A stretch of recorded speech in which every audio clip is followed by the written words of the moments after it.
Bonjour et bienvenue dans votre rendez-vous de Géopolitis. La Birmanie ou Myanmar, le nom imposé par les militaires en 1989 sur la voie du non-retour, 6 semaines après le putsch qui a renversé le gouvernement dirigé de facto par Aung San Suu Kyi. Les manifestations sont quotidiennes, la répression féroce et comme on pouvait le craindre, les morts se comptent déjà par dizaines. Comme à Hong Kong ou en Thaïlande, les manifestants jeunes, pour la plupart, se mobilisent sur les réseaux sociaux et brandissent eux aussi le salut symbolique de Hunger Games. Ce coup d'État est aussi une façon pour l'armée de consolider sa mainmise sur l'économie sous la surveillance du parrain chinois. C'est l'une des images symboles du drame birman, cette sœur catholique à genoux qui tente d'arrêter les policiers, un peu comme l'inconnu de la place Tiananmen face aux chars chinois.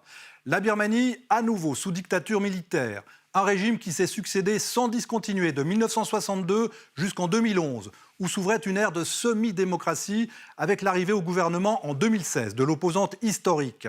C'est parce qu'elle devenait une menace trop sérieuse pour leur pouvoir que les militaires l'ont renversée, alors qu'elle avait donné des gages à l'armée en se taisant sur la purification ethnique des Rohingyas. Comment analyser cette fuite en avant meurtrière qui ne mène nulle part, les partis satellites de l'armée ne représentant que 10 à 15% et incapables de remporter les scrutins face au parti d'Aung San Suu Kyi? Quelles sanctions internationales pour l'émissaire suisse de l'ONU qui a pu discuter avec les militaires? The answer was we are used to sanctions and we survived those sanction time in the past. On posera toutes ces questions à notre invitée, la spécialiste de la région, Sophie Boisseau-Durocher, après ce retour en images sur le drame sanglant qu'est en train de vivre la Birmanie.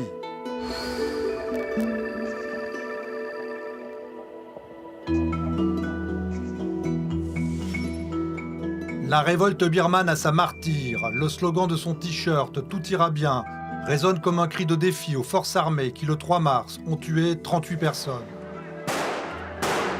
Parmi elles, la jeune Khalsin, 19 ans. Sur ces images prises peu avant sa mort, on la voit accroupie devant une barricade, en première ligne à Mandalay. Ce sont ses derniers instants. Quelques secondes plus tard, elle s'effondre, frappée d'une balle en pleine tête. Des milliers de personnes ont suivi ses funérailles.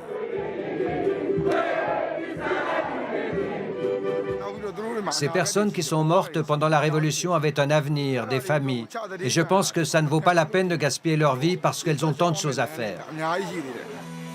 Sur sa page Facebook, Ange, comme on la surnomme, était fière de montrer son doigt ancré après avoir voté pour la première fois lors des élections de novembre 2020 qui avait donné une majorité écrasante au parti d'Aung San Suu Kyi.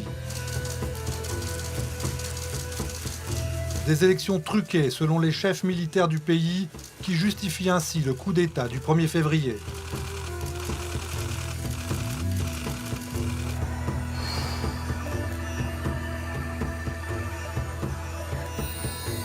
Son portrait est brandi par les manifestants. La dame, comme on l'appelle, reste la mère de la nation aux yeux des Birmans. Pour la deuxième fois, Aung San Suu Kyi est placée en résidence surveillée. Une situation qui avait duré 15 ans, dès 1990, et lui avait valu le prix Nobel en 1991, reçu en 2012, après sa libération. Your Majesties. Élue démocratiquement, elle est appelée au gouvernement par les militaires en 2016, dont le général Min Aung Hlaing, qui vient de la destituer. Mais elle se tait lors de la féroce répression des Rohingyas en 2017, beaucoup plus violente que celle de 2012, entraînant des milliers de morts et l'exode de cette minorité musulmane apatride. L'icône, reçue partout dans le monde, chutait de son piédestal aux yeux de ses admirateurs occidentaux. Convoquée devant la Cour pénale internationale, elle ne concède rien. Je ne pense pas qu'il y ait un nettoyage ethnique en cours. Je pense que le terme de nettoyage ethnique est beaucoup trop fort pour caractériser ce qui se passe.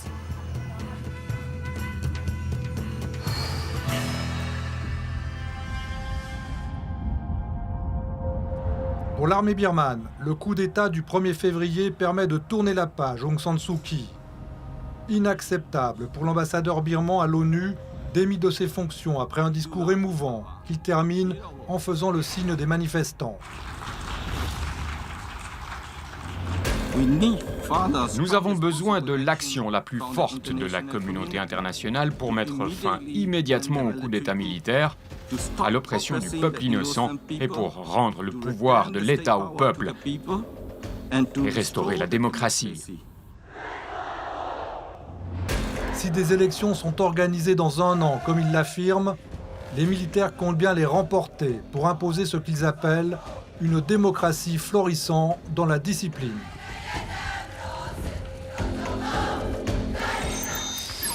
Sophie Boisseau-Durocher, bonjour. Bonjour.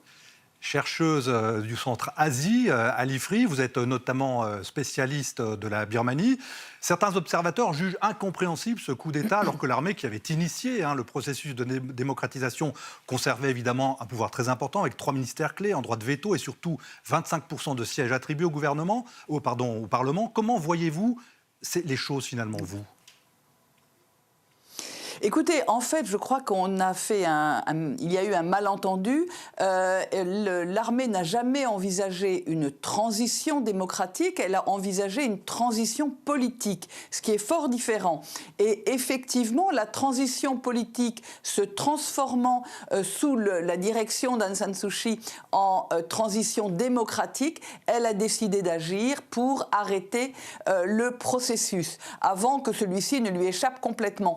Et effectivement, la date du coup d'État n'est pas due au hasard. C'est le 1er février que l'armée est intervenue et c'est précisément le 1er février que le nouveau Parlement, issu des élections de novembre dernier, qui avait été un plébiscite pour la Ligue nationale pour la démocratie, le parti d'Aung San Suu Kyi, c'est ce jour-là que le Parlement devait se réunir pour la première fois. Donc c'était une date symbolique et il n'était pas question que l'armée laisse passer, je dirais, cette opportunité-là, parce qu'elle savait parfaitement quel était l'agenda de ce nouveau Parlement. C'était d'abord de réformer la Constitution pour revenir précisément sur les 3 articles que vous venez de citer et qui garantissaient son contrôle sur les processus politiques. Donc Aung San Suu Kyi représentait vraiment une menace pour l'armée. En ce sens, Aung San Suu Kyi représente vraiment une menace pour l'armée, comme aujourd'hui d'ailleurs les manifestations. Aung San Suu Kyi, en fait, a été très habile dans sa gestion, je dirais, du pouvoir. Elle a d'abord, en avril 2016, créé le poste de conseillère d'État. C'est un poste important parce qu'il a fait fonction de poste de Premier ministre, alors que précisément, du fait de l'article 59F qui empêchait qui empêche toujours d'ailleurs tout Birman ou Birmane qui a épousé un étranger d'assurer les plus hautes fonctions de l'État, elle a pu contourner cet article en se créant ce poste de conseillère d'État. Et puis en mars dernier, la LND a déposé des amendements à la Constitution pour revenir sur les 3 articles que vous avez cités. Et ça, les militaires savaient parfaitement que le souhait d'Aung San Suu Kyi et de la LND était précisément de modifier suffisamment profondément cette Constitution pour que le processus démocratique soit irréversible. Et ça, c'était une option qui était inenvisageable pour les intérêts de l'armée. Alors, elle se retrouve à nouveau en résidence surveillée, où elle avait déjà passé 15 ans.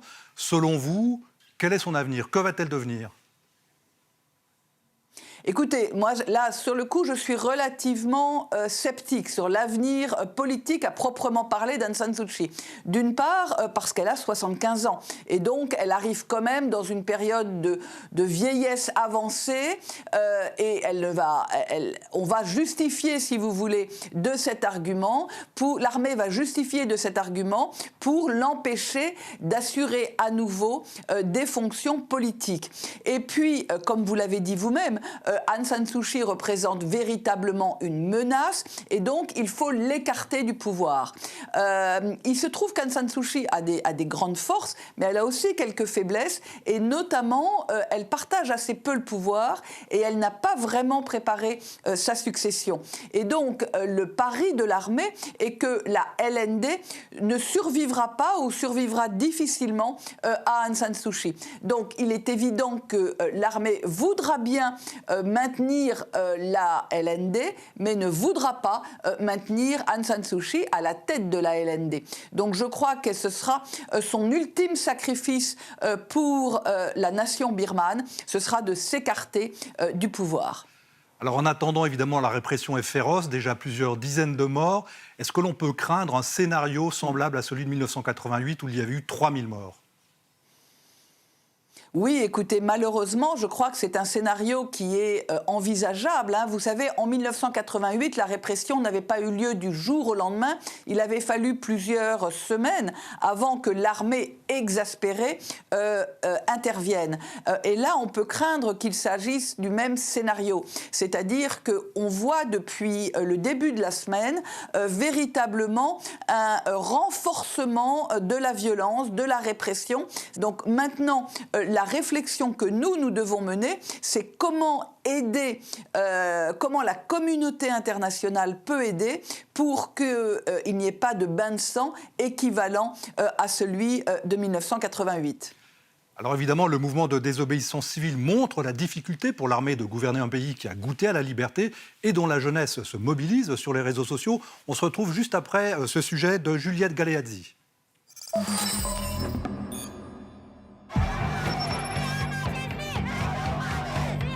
3 doigts levés vers le ciel.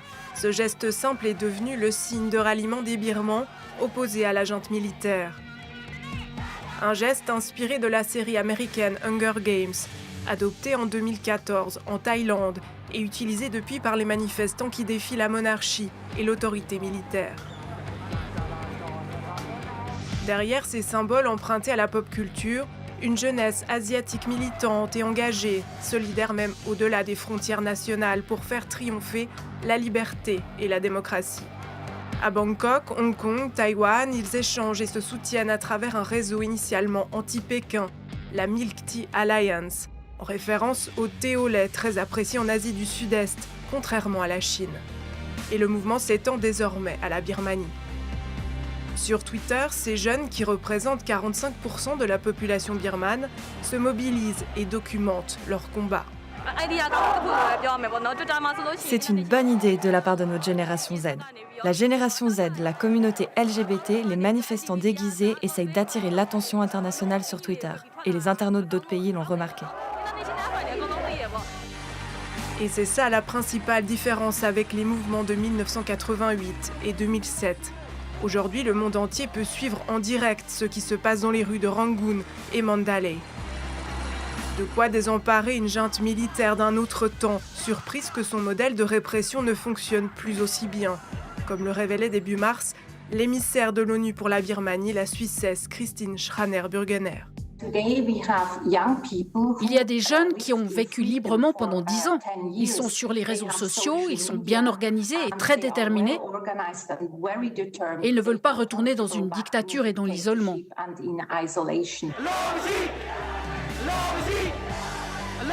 Mais après la censure et les coupures d'Internet, comme à Bangkok ou à Hong Kong, l'armée resserre son étau.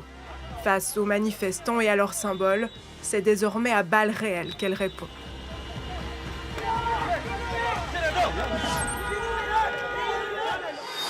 Alors est-ce que cette similarité entre les mouvements de jeunesse en Thaïlande, à Hong Kong, est-ce que c'est ça la vraie nouveauté en Birmanie ?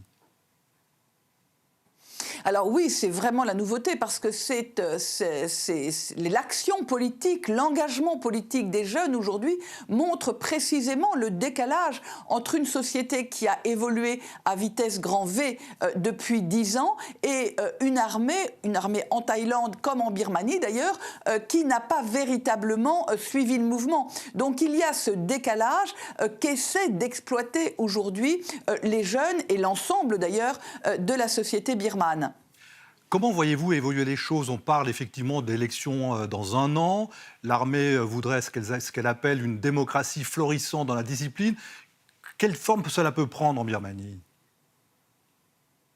Alors, c'est intéressant parce que, pour revenir d'ailleurs à votre question précédente, on a absolument la même utilisation du langage politique en Thaïlande et en Birmanie. C'est-à-dire que pendant très longtemps, en Thaïlande, les généraux ont promis des élections. Et donc, les observateurs birmans suivent de très près ce qui s'est passé et refusent ce scénario. Ils refusent de nouvelles élections. Vous avez vu que des pays régionaux, notamment l'Indonésie, ont demandé à ce que le scrutin se tienne bien d'ici un an.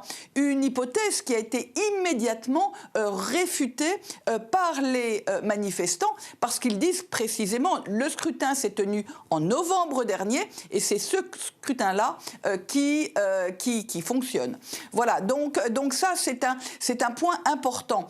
Ce qu'il faut maintenant, c'est trouver un modus vivendi, si vous voulez, qui soit possible, c'est-à-dire que l'armée puisse peut-être reculer, mais sans trop perdre la face, parce que c'est un point très important au Myanmar. L'armée est nationaliste, elle a gardé le pouvoir pendant plus de 50 ans, elle ne veut pas aujourd'hui être humiliée, et peut-être d'ailleurs, il faudrait réfléchir pour savoir de quelle manière Aung San Suu Kyi et la LND ont humilié indirectement ou directement l'armée pendant leurs 5 années de pouvoir. Mais en tout cas, ce qui est sûr aujourd'hui, c'est que l'armée ne fera marche arrière que si elle est assurée qu'elle ne sera pas humiliée, et donc de trouver une solution qui soit à la fois valable pour l'armée et pour les manifestants. Et ça, c'est évidemment une grande gageure.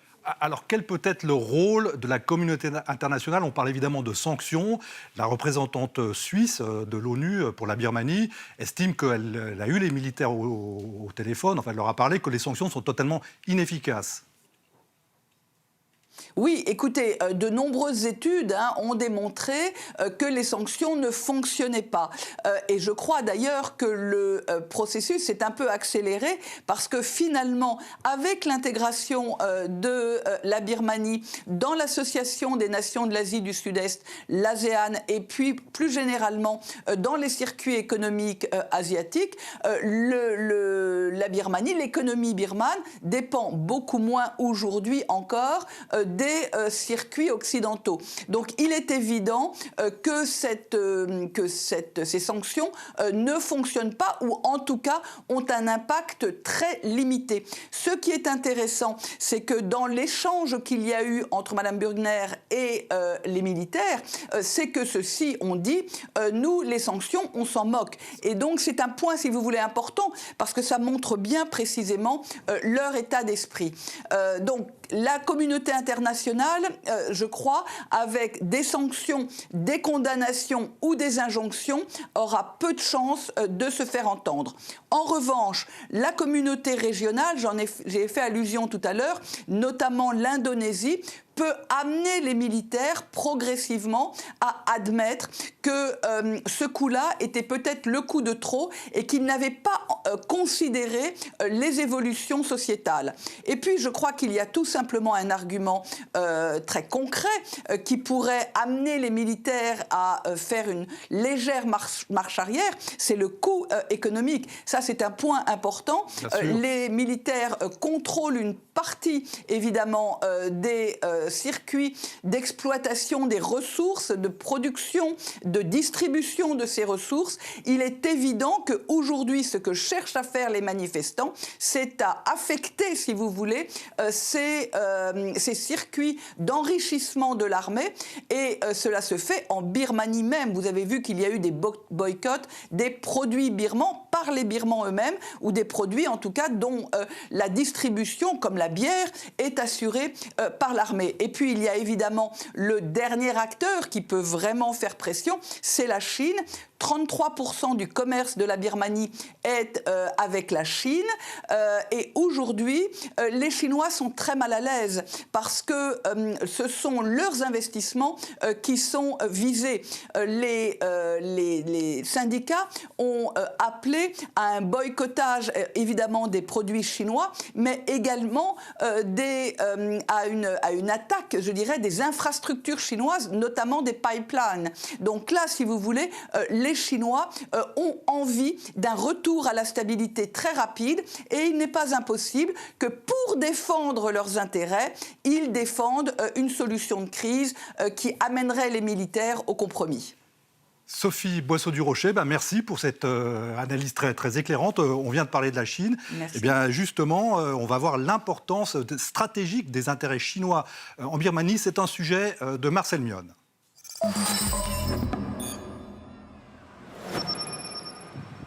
Un pays pauvre, classé dans la catégorie à faible niveau de développement, revenu annuel moyen par habitant, 1 400 $. La Birmanie occupe pourtant une place centrale sur la carte de l'expansion chinoise, et ce n'est sans doute pas un hasard si Pékin s'est refusé longtemps à condamner le coup d'État militaire, appelant même la communauté internationale à ne pas aviver les tensions.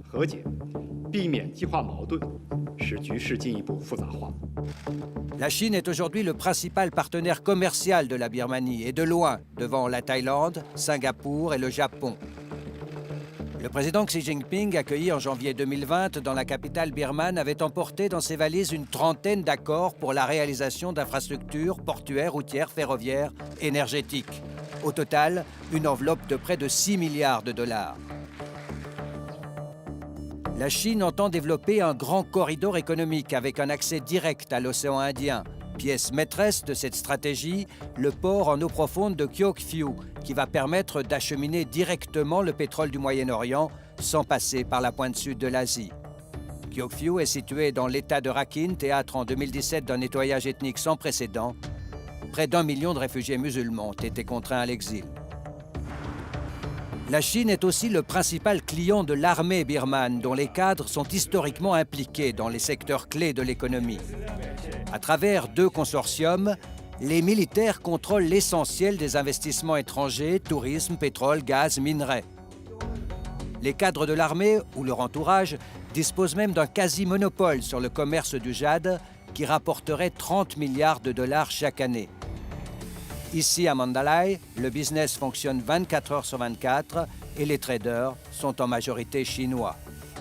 Il y a aussi le trafic de drogue. La Birmanie reste le 2e producteur mondial d'opium derrière l'Afghanistan et elle se profile comme un fabricant majeur des nouvelles drogues de synthèse. Les militaires birmans avaient donc beaucoup à perdre dans un processus de démocratisation qui annonçait la remise en question de leurs privilèges. Le 1er février dernier, ils ont repris le pouvoir. Selon sa propagande, l'armée birmane s'est toujours voulu le ciment d'un pays composé de 135 ethnies, souvent en guerre. Un héritage de l'Empire britannique des Indes dont faisait partie la Birmanie. Il faut revenir à cette période pour comprendre les crises qui n'en finissent pas de secouer le pays, et en particulier la tragédie des Rohingyas. C'est notre séquence ce jour-là avec Anne Delette.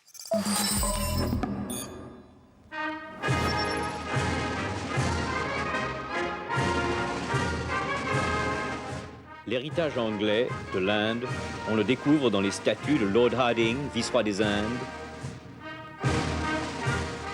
du roi George V,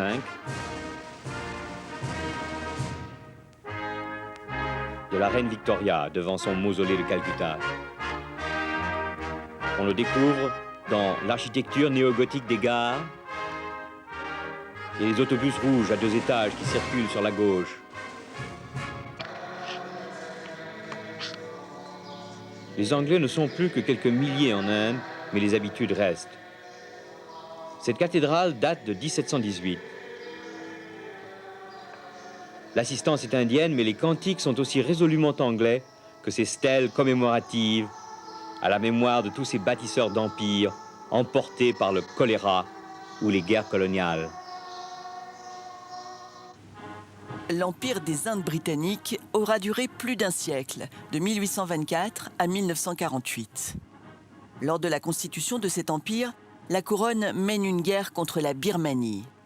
Les Rohingyas, musulmans, combattent aux côtés des Britanniques contre les Birmans, bouddhistes. La Birmanie est conquise, l'Empire des Indes s'agrandit sur son flanc est. Pour développer les activités économiques dans ces régions nouvellement acquises, les Britanniques font appel à une main-d'œuvre musulmane venue du Bengale oriental. Aux yeux des nationalistes birmans, les Rohingyas sont les descendants de ces travailleurs bengalis des migrants illégaux. Cette perception des choses alimente depuis l'indépendance d'incessants cycles de violence et atteint son paroxysme en 1982. Cette année-là, la junte refuse aux Rohingyas la nationalité birmane. Apatrides, ni birmans ni bengalis, leur statut précaire les expose à toutes les violences. Et pourtant, le général Aung San, héros de l'indépendance et père de Aung San Suu Kyi, avait rêvé d'une république birmane unifiée. On attend aussi de voir comment vont se comporter les moines qui avaient mené la révolution Safran de 2007. On pourra se reporter à un livre déjà ancien de Jean-Claude Burer et Claude Evenson, Des moines contre la dictature aux éditions 1001 nuits, ou à l'émission Haute Fréquence de la radio RTS1. Et pour terminer, une plongée bien documentée dans les coulisses de la dictature proposée par Arte. L'état-major a sa propre stratégie. Les militaires ont le droit de faire ce qu'ils veulent sans nous consulter.